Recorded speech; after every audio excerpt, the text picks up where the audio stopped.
Welcome to Europe Explained, brought to you by the Council of Europe. This podcast series offers a unique window into what we are doing to create a fairer, more democratic Europe. Through conversations with experts and frontline workers, we bring you closer to the issues that matter, from fighting discrimination to upholding human rights, from defending democracy to building laws, systems and institutions that are just, fair and open to all. Hello and welcome to Europe Explained. I'm your host Païvi Suhonen. Today we are talking about Russia's war against Ukraine. And joining us for this discussion is Ambassador Borys Tarasyuk, permanent representative of Ukraine to the Council of Europe. Good morning. Going back in time a couple of years, what are your personal memories of the day the invasion began? Of course, it was an unusual day. It started for me actually at night when I got the call from Foreign Ministry very early in the morning, before 5 a.m. on 24th of February 2022. Of course, immediately I was tempted to call the then presidency of the Committee of Ministers, permanent representative of Italy, Michele Giacomelli, and I was trying not to bother him that early as I received the call, and I dared to call him at 5:40 and requested an urgent meeting of the Committee of Ministers that day on 24th of February. Since that time, we started very intensive contacts over the phone call. And very early at 8, we had a meeting of our staff in the mission where we discussed possible steps. This very day, we already prepared a draft possible decision of the Committee of Ministers, which was discussed during the day of 24th. On this same day, we had an urgent consultations of the Committee of Ministers. These urgent consultations continued with the official meeting, urgent meeting of the Committee of Ministers on 25th of February. On this same day, 25th of February, the draft decision was already prepared. The consultations were still going on. And on 25th of February, there was a joint meeting of the Committee of Ministers and the PACE, where it was no decisions taken, but just the consultations started, which led to the first decisions on 25th of February by the Committee of Ministers to prepare a resolution, a draft decision concerning the suspension of participation of Russian Federation in two statutory bodies, that is the Committee of Ministers and the PACE. Well, and we talked about the suspension of participation, not of the final result of these discussions. Since that time, the consultations were still going on. Not everybody were ready to take a decision which was eventually has been taken. That is the exclusion of Russia from Council of Europe for serious violations of Articles 3 and 8 of the Council of Europe Statute. So it comes later. A group of countries were against exclusion of Russia. But finally, we came to a conclusion, and this political readiness to take a resolute decision on the exclusion of Russia came after the decision of the urgent meeting of the Parliamentary Assembly, which took a decision to expel Russia from the Council of Europe on 15th of March. After that decision of the PACE, Committee of Ministers became much more courageous, and this led to the meeting of the Committee of Ministers on 16th of March, which took a decision to exclude Russia from the Council of Europe. So this same day, the Russian flag was removed from before the Palais building, And afterwards, on 23rd of March, Committee of Ministers decided to exclude Russia from all partial agreements. So that was the reaction of the Committee of Ministers from the very beginning. And I must underline here that the Committee of Ministers, the Council of Europe in general, was the first international organization, intergovernmental organization, which took a very decisive decision to expel Russia from the Council of Europe. So, and it remains the only international organization that expelled Russia from its ranks. What does it mean to you, to Ukraine, to have that kind of support of the Council of Europe? Well, of course, since the Council of Europe was the first international organization to take these decisive decisions, I think that it was very important for Ukraine and for our people who started to fight to resist Russian invasion to have this political and moral support. So from the first point of view, it was a political and moral support. Later, the Council of Europe proved to be, again, the only international organization ready to take legal decisions.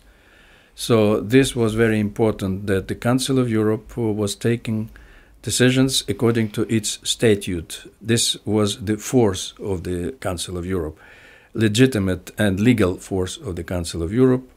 So subsequently, Council of Europe did not stop on these facts, and it started to work with the next stages of reaction to the Russian aggression. First of all, there was a unanimous decision from the Council of Europe within the Committee of Ministers that the accountability should one of the pillars of the reaction of the Council of Europe on Russian aggression. And starting from this point, we started to work over the concrete steps to be taken to bring Russia accountable for the aggression. One of the first ideas which was presented by Ukraine was to prepare very concrete compensational mechanism for the damage inflicted by Russian aggression. And this proposal was put forward in summer 22 by Ukraine, and later we started to work over the possible decision. It was not that easy endeavor and task. I remember some delegations were strongly opposing the idea of creating a register of damage as a first step. But it was in autumn 22 when we faced the opposition from some leading member states. But finally, until spring 23, we found a solution and political consensus among member states to approve the first element of compensational mechanism, that is the register of damage. Decision was taken by the Committee of Ministers, but the register of damage was inaugurated the first day of the summit in Reykjavik on 16th, 17th of May last year. Can you tell about what difference this kind of register makes to Ukraine? Register of damage is a necessary legal element of beginning of receiving and stockpiling and verifying the complaints from physical and legal entities of Ukraine. It means that as soon as the register was established, the work started.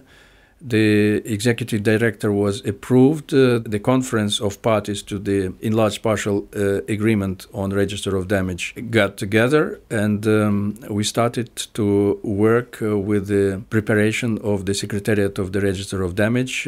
We hope that by the end of this year, 24th, it will be finalized, but we expect the register of damage will begin its activities, that is to receive complaints from Ukrainian physical and legal entities as of April this year. Also, we expect that very soon the satellite office of the Register of Damage will be inaugurated and opened in Kyiv, Ukraine. Hope it will be very soon. So that's what I can say about the Register of Damage. Since February 24, 2022, Ukraine has managed to continue meeting commitments to the Council of Europe, for example, by putting into practice judgments of the European Court of Human Rights. How could you say, under these circumstances, how has it been? Is it very difficult, or has it been easy for you to live up to your commitments? Thank you for this question.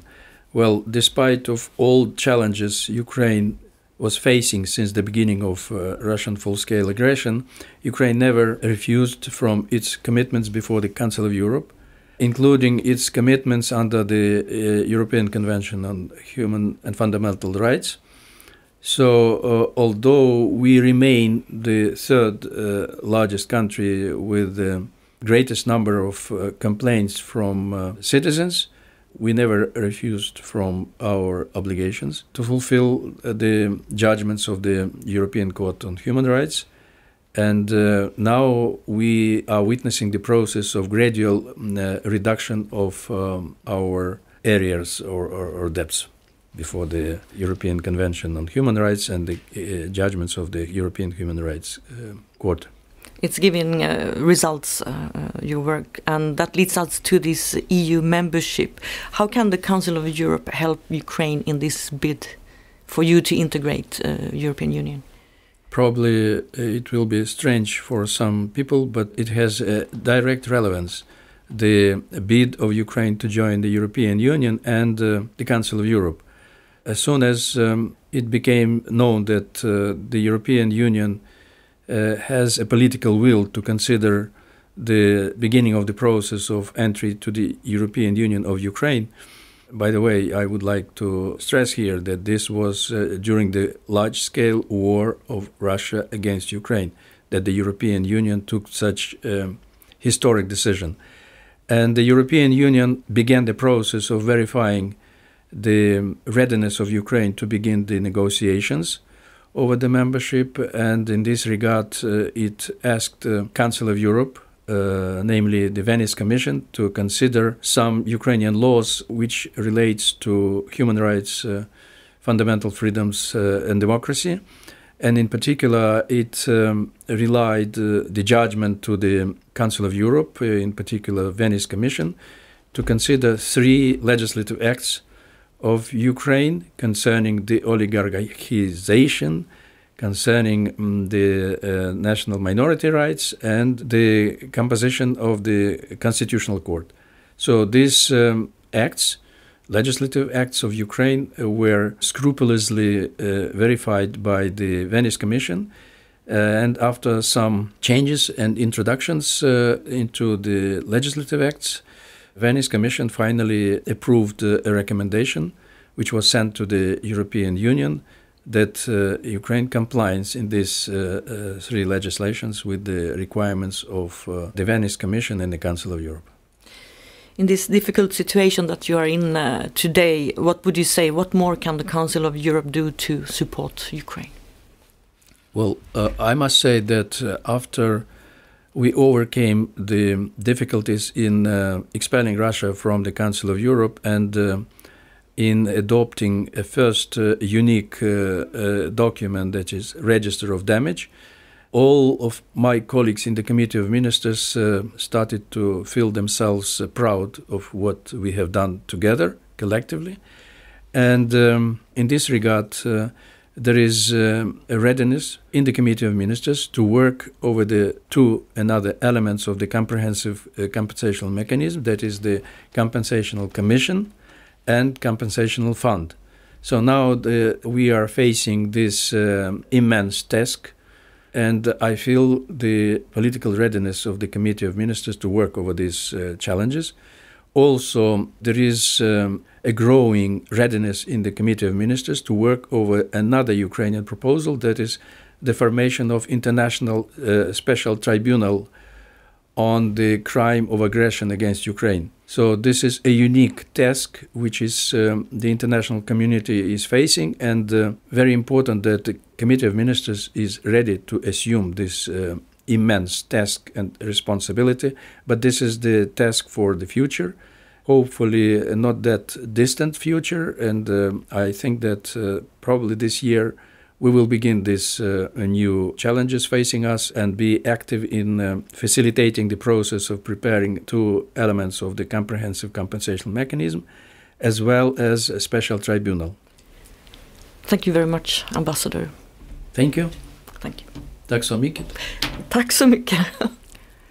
And that brings us to the end of this episode of Europe Explained. I am Païvi Suhonen, and today we talked about Russia's war against Ukraine with Ambassador Borys Tarasyuk, permanent representative of Ukraine to the Council of Europe. If you enjoyed this discussion and wish to explore more topics, be sure to check out our other episodes of Europe Explained. You can also learn more about the Council of Europe and its initiatives at our website www.coe.int. Don't forget to follow us on social media for the latest updates and insights. You can find us on X, LinkedIn, Facebook and Instagram. Thank you very much for listening, and we look forward to bringing you more conversations on crucial and timely European matters in our upcoming episodes.